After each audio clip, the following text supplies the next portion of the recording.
Salut les pros, bienvenue dans cette vidéo où nous allons voir les 4 méthodes indispensables pour pouvoir conseiller un client comme un pro. La première méthode, vous la connaissez tous, la méthode 3CL, calcul de consommation conventionnelle du logement. Mais en vrai, ça veut dire quoi? Eh bien, ça veut dire qu'on va calculer pour tous les logements de la même façon. Autrement dit, nous allons calculer le chauffage à 19 degrés pour tout le monde, la clim à 28 degrés pour tout le monde, si jamais il y en a une, l'eau chaude sanitaire 56 litres par personne à 40 degrés pour tout le monde également, les auxiliaires par forfait. Et du coup, pour l'éclairage, ce sera 1,4 watts par mètre carré de surface habitable. Donc ça, c'est complètement standardisé. On ne prend pas en compte l'usage. Ça veut dire que si vous chauffez à 21 degrés, ce n'est pas pris en compte. Si votre climatiseur ne marche pas, ce n'est pas pris en compte. Si votre ventilation est défectueuse, ce n'est pas pris en compte non plus. Si votre ballon d'eau chaude est plein de tartre et qu'il consomme énormément, ce n'est pas pris en compte non plus. Et du coup, est-ce que c'est fiable? Eh bien, oui et non. Une méthode de calcul, elle est efficace à partir du moment où les données, ce qu'on appelle les données d'entrée, sont précises. C'est la raison pour laquelle les diagnostiqueurs demandent tout un tas de papiers avant de pouvoir passer. L'année du logement, comment il a été construit, etc., etc. Et il va vous demander également les accès.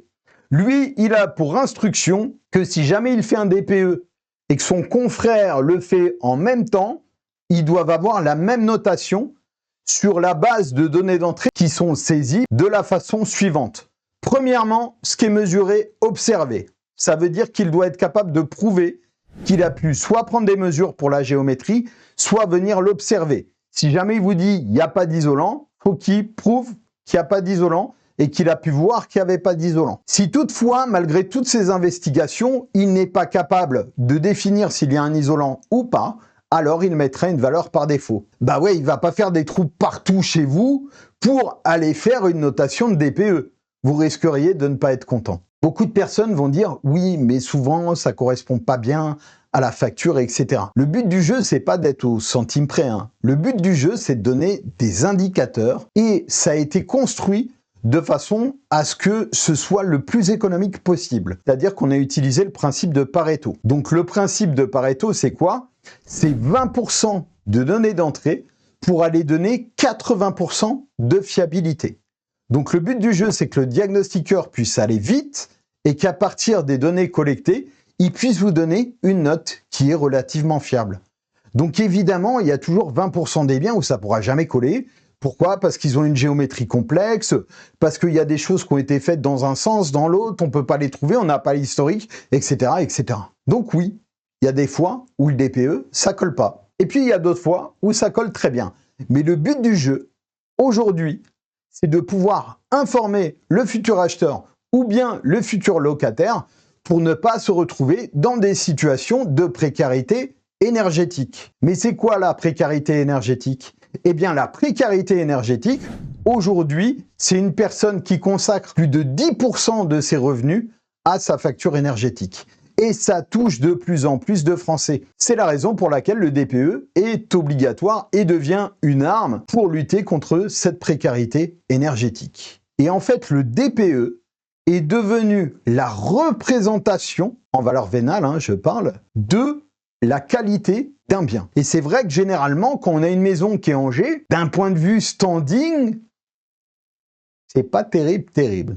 Et généralement, un bâtiment qui est en B, c'est un bâtiment soit qui est neuf, soit qui va être rénové. Et de ce fait, le standing est beaucoup mieux. Donc ça, c'est la méthode 3CL.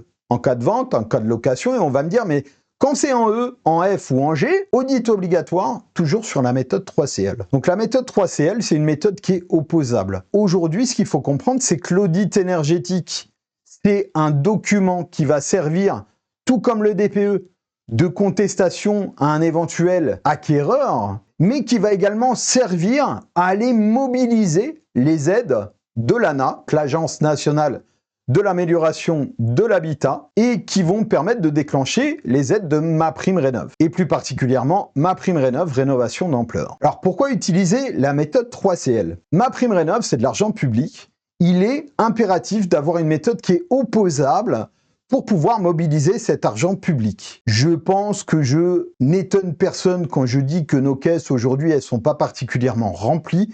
Donc moi, ça me rassure aussi de savoir qu'un audit énergétique est fait sur la base d'une méthode qui est complètement opposable pour aller mobiliser de l'argent public. Donc voilà à quoi sert la méthode 3CL.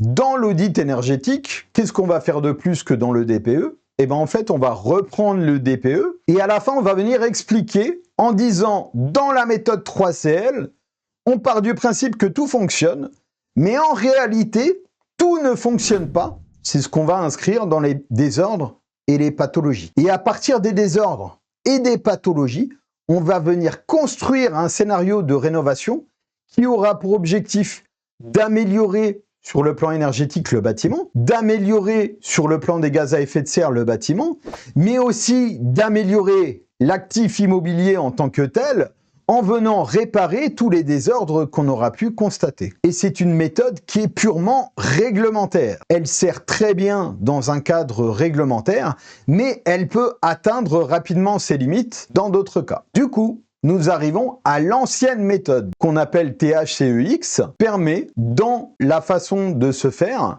ce qu'on appelle un recollement de facture. Je m'explique. Dans la méthode 3CL, je vous disais, on part du principe que la personne chauffe à 19, qu'elle refroidit à 28, etc. Dans la méthode THCEX, on va avoir ce qu'on appelle une enquête d'usage. Et le but de cette enquête d'usage, ça va être d'être précis. Combien j'ai de personnes dans le logement? À combien vous chauffez habituellement? Est-ce que vous prenez plutôt des bains? Est-ce que vous prenez plutôt des douches? Est-ce que vous avez des bons comportements? Vous fermez les volets? Etc. etc. Et de ce fait, entre l'enquête d'usage et le deuxième questionnement qui est sur les factures, c'est-à-dire on va demander les factures au ménage, et bien en fait ça va nous permettre de recoller avec le modèle théorique qu'on a rentré dans notre logiciel. Et de ce fait, on pourra avoir une approche beaucoup plus poussée sur l'étude énergétique du bien en intégrant les habitudes de consommation des occupants. Alors moi, cette méthode-là, je l'aime bien, majoritairement pour les propriétaires bailleurs. Pourquoi? Parce qu'en fait, cette méthode, ça va permettre de calculer de façon beaucoup plus précise la troisième ligne de quittance. C'est-à-dire qu'on va pouvoir être capable d'aller voir un locataire en disant « Votre propriétaire va supporter une rénovation énergétique, ça lui coûte de l'argent.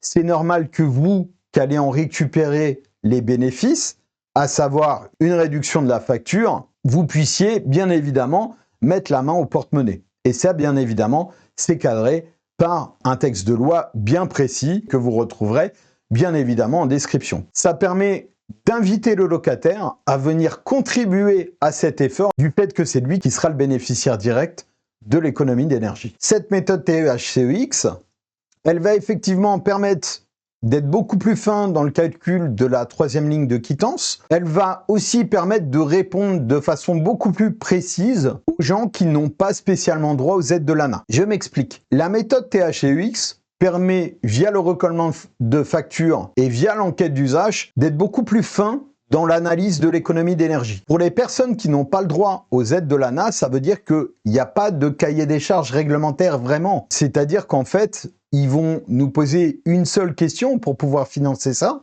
c'est de dire, moi j'aimerais une rénovation énergétique qui va me permettre de réduire ma facture de façon significative. Et du coup, je vais avoir une approche basée sur le retour sur investissement. C'est-à-dire, si je remplace mon ballon d'eau chaude, j'ai envie de savoir de combien je vais réduire ma facture et je vais prendre le prix de mon ballon d'eau chaude que je vais diviser par ma réduction de facture sur la partie eau chaude annuelle pour obtenir un retour sur investissement. Donc la méthode THCEX, ou l'ancienne méthode, aujourd'hui certains l'utilisent comme une évaluation énergétique assez simple, mais elle sert à indiquer à un consommateur, à un usager, à un propriétaire occupant, la réduction assez précise, tout du moins beaucoup plus précise que la méthode 3CL, pour sa facture. Et de ce fait, ça va être un outil d'aide à la décision sur les travaux à envisager. Donc ça, pour moi, c'est vraiment l'outil qui sert pour les personnes qui n'ont pas besoin de la réglementation,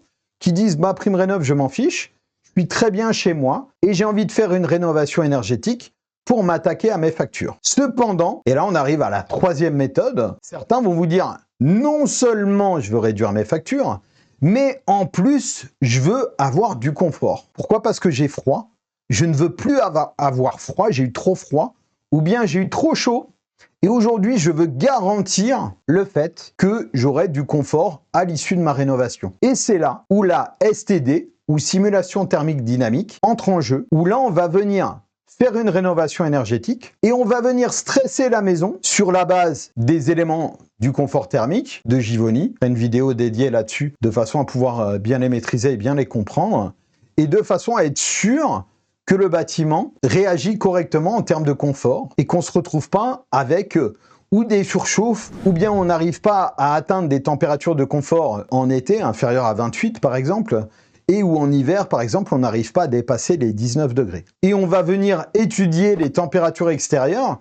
et en fonction des températures extérieures, on va venir voir si à l'intérieur du bâtiment, ça tient ou ça ne tient pas, et si du coup les critères du confort sont respectés ou non. Et en gros, votre logiciel, il va vous donner des nuages de points et des éléments, et de ce fait, ça va attirer l'attention de l'opérateur ou du thermicien qui vous l'a fait, en disant « Ah là, je suis pas suffisant », là, il faut que j'ajoute tel élément. Là, il faut que je modifie mon complexe de façon à ce que le bâtiment soit bien résistant aux conditions météorologiques. Je terminerai rapidement avec le quatrième critère qui est la simulation énergétique dynamique.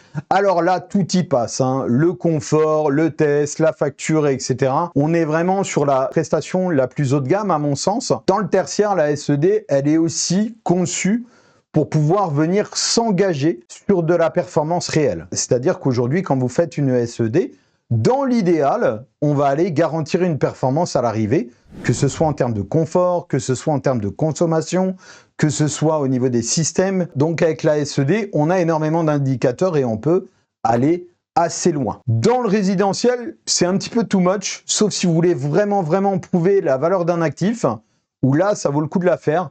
Mais en dehors de ça, aujourd'hui, elle est peu ou pas utilisée, sauf peut-être dans le cas de futures certifications européennes, où là, il y aurait un intérêt de la faire pour aller démontrer la qualité de l'actif immobilier. Voilà, j'espère que cette vidéo vous a plu et que vous y voyez un petit peu plus clair sur ces 4 grandes méthodes. N'hésitez pas à me mettre en commentaire laquelle vous préférez et à vous abonner pour recevoir la prochaine vidéo.